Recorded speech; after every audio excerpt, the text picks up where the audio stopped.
Hello all, welcome to this session. In this session, I am going to explain and practically demonstrate short primitive data type in Java. So let's get started. When you declare a variable with this short primitive data type, into that variable, we can store numerical non-decimal data, which is similar to the byte primitive data type that I covered in the previous session. Then what is the difference between the byte primitive data type and short primitive data type? Because when you declare the variable either with byte primitive data type, you can store the numerical non-decimal data. And when you declare the variable with short also, that is short primitive data type also, you can still store the numerical non-decimal data. Then what is the difference?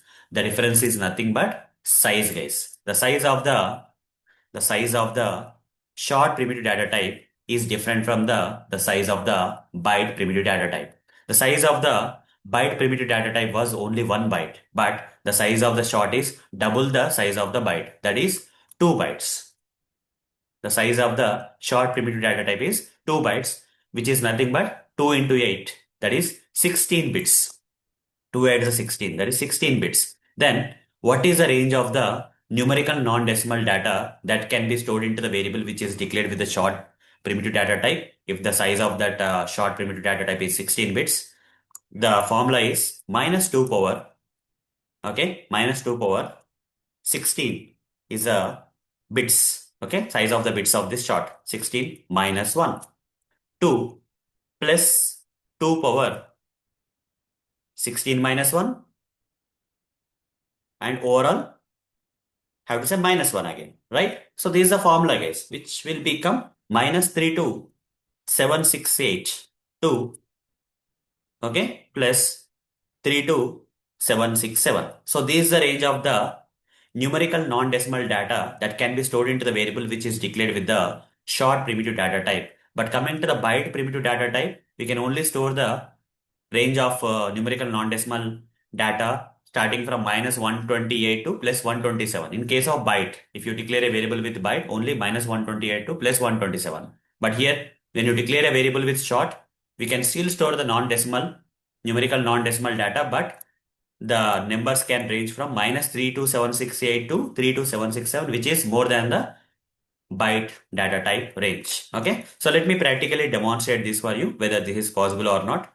So here, if I go here, you see, in the previous session, I declared the variable with byte data type. And if I give 127, it will store because the range is from minus 128 to plus 127. If I give plus 128, I'm going to get the error.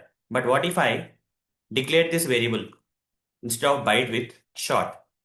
The error will be gone, guys. You see, whatever the error I was getting with 128 with the byte data type is gone because the size of this okay, short primitive data type is more than the byte data type. So it can accept the values till 32767 positive side. Okay, plus 32767. If I give one number more than this 32767, if I give 8, I'll get the error. Okay, up to 32767 is possible.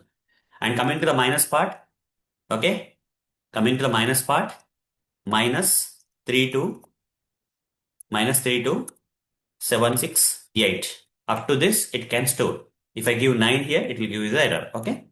So this is the range of the numerical non-decimal data that we can store into the variable which is declared with short primitive data type. So that's what is the difference between the byte and short primitive data types in Java, where the size of the short primitive data type is double the size of the byte primitive data type. So byte is 1 byte primitive data type has a size as 1 byte, which is 8 bits, whereas short primitive data type has a double the size, that is 2 bytes, which is 16 bits, and the range of data will become minus 32768 to plus 32767. So that's all for this session. See you in the next session where I'm going to cover the next primitive data type, that is int primitive data type in Java. Okay. So that's all for this session. See you in the next session. Thank you. Bye bye.